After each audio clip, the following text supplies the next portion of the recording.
Welcome to week 6, sentence 3.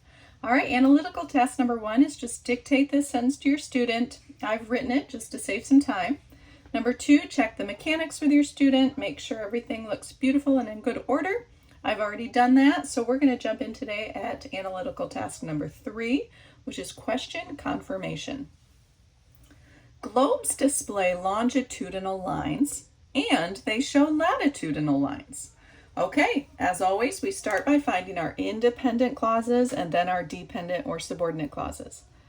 Globes display longitudinal lines. That is a nice independent clause.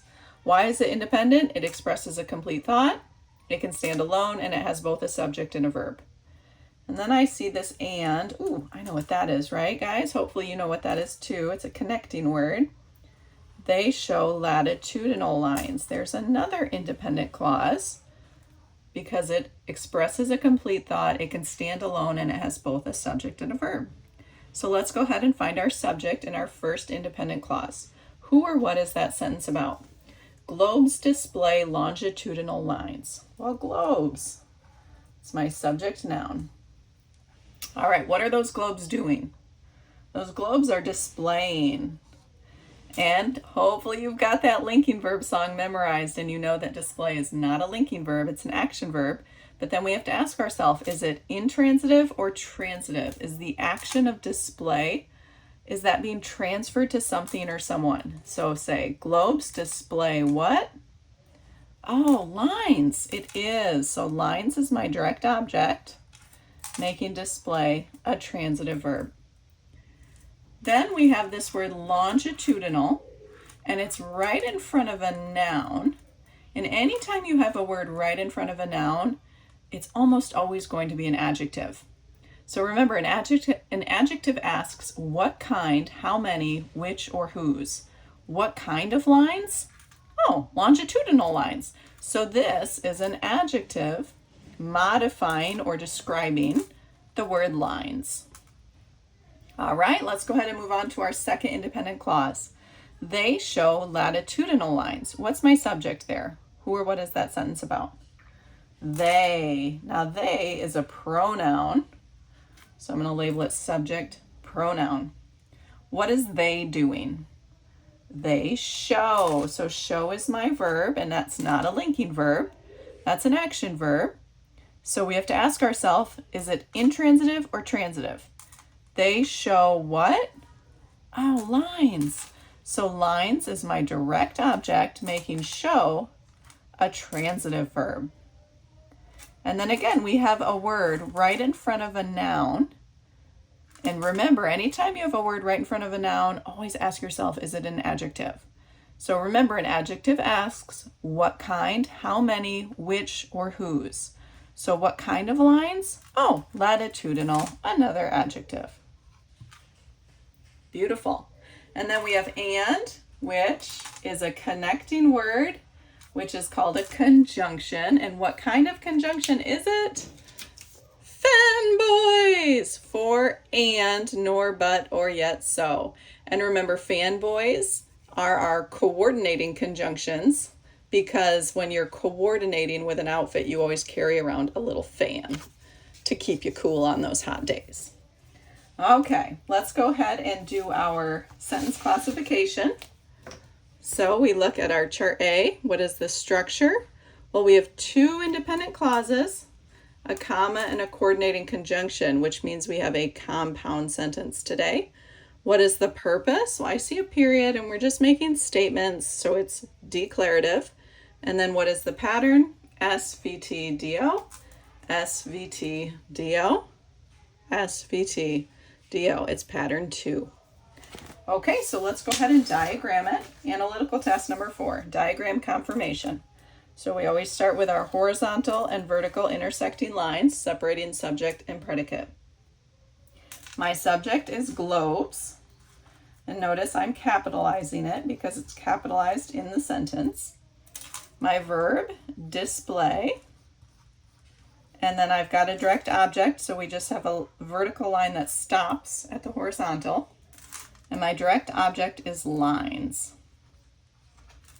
And then we have that adjective, modifying lines. So it's going to go under the word it's modifying on a slanty line. And you're going to write longitudinal.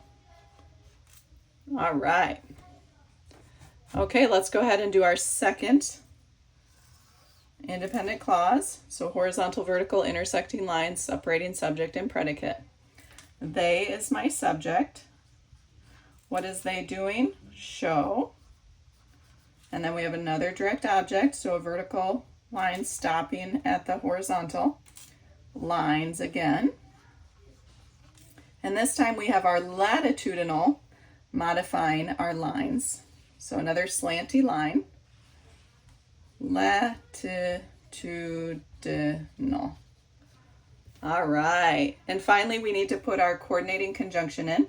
Coordinating conjunctions connect two independent clauses, so we connect them with the verbs. Dot, dot, dot, dot, dot, and then a horizontal dot, dot, dot, dot, dot. And right there. That looks beautiful. All right, great job. Let's go ahead and move on to analytical task number 5, which is modification confirmation. Let's rewrite by purpose using the simple structure. So declarative, just make a statement. Globes display longitudinal lines. Done. Love it. Exclamatory, globes display longitudinal lines! Exclamation mark. Interrogative, globes display longitudinal lines? Question mark. And then imperative, remember you're giving a command. Display longitudinal lines. Very good. And the subject of any imperative sentence is always that implied you. Think imperative, implied you. Always, always, always the subject. Okay, let's rewrite by structure using the declarative purpose. So a simple sentence would just be one independent clause. Globes display longitudinal lines. Love it. For compound, remember the 3 C's of a compound sentence. 2 independent clauses, a comma, and a coordinating conjunction. Globes display longitudinal lines. Well, there's one independent clause. And, ooh, there's our coordinating conjunction, fanboys. And there's my comma. They show latitudinal lines. There's my second independent clause, making this a compound sentence. For complex, remember you need one independent clause and at least one dependent or subordinate clause. So we've got globes, which demonstrate our planet is round, display longitudinal lines. So let's find our independent clause first. Globes display longitudinal lines. There's my independent clause. That one can stand on its own. It's got a subject and verb. It expresses a complete thought. So now I need one dependent or subordinate clause, which demonstrate our planet is round. You can just hear it. It's not complete. It's lacking something. So that is not independent. That is dependent or subordinate. So I've got one of each. I've got a complex sentence. Finally, for compound complex, we want all the parts of a compound sentence plus at least one subordinate or dependent clause. Globes, which demonstrate our planet is round, display longitudinal lines and they show latitudinal lines. All right, let's find our independent clauses first and get our compound parts found first. So globes, and I'm going to skip over this clause, display longitudinal lines. There's one independent clause right there. And, ooh, there's my coordinating conjunction and there's my comma.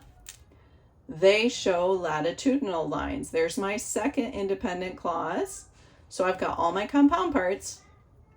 Now I need at least one dependent or subordinate clause, which demonstrate our planet is round. Oh, it's lacking. That's not independent. It cannot stand on its own. It's not expressing a complete thought. So that is my dependent or subordinate clause, making this a compound, complex sentence. All right, analytical task number 6, quid et quo. Here we go. Our nouns. We have globes, which is our subject in this case. Globes is a common noun. Number, well, there's more than one globe, so it's plural. Gender, globes aren't boys or girls, they're neuter. Concrete or abstract, concrete. Our next noun is lines, which is our direct object in our first independent clause. Lines is a common noun. It's plural because there's more than one line. Gender, lines aren't boys or girls, neuter. And lines is concrete. Then we have lines again, which is going to be the exact same. It's the direct object in our second clause. Still a common noun, still a plural noun. Gender is still neuter, and it's still a concrete. Okay, let's go ahead and look at our pronoun they. That is a personal pronoun. In this case, it's the subject of our second independent clause. Person is third. Number is plural. They is more than one person. Gender, we don't know. Neuter. All right, adjectives. We have longitudinal and latitudinal. They're both, for descriptive, positive. And longitudinal is modifying lines in our first clause. And latitudinal is modifying lines in our second clause. Okay, and then our verbs. Display is a transitive verb. Person is third. Number is plural. Voice active. Mood indicative. Time present. Form simple. And then we have show, which is a transitive verb as well. Third person. Number is plural. Voice active. Mood indicative. Time present. Form simple. And then our conjunction, which is and, which is part of fanboys, so it's coordinating. Excellent job, everybody.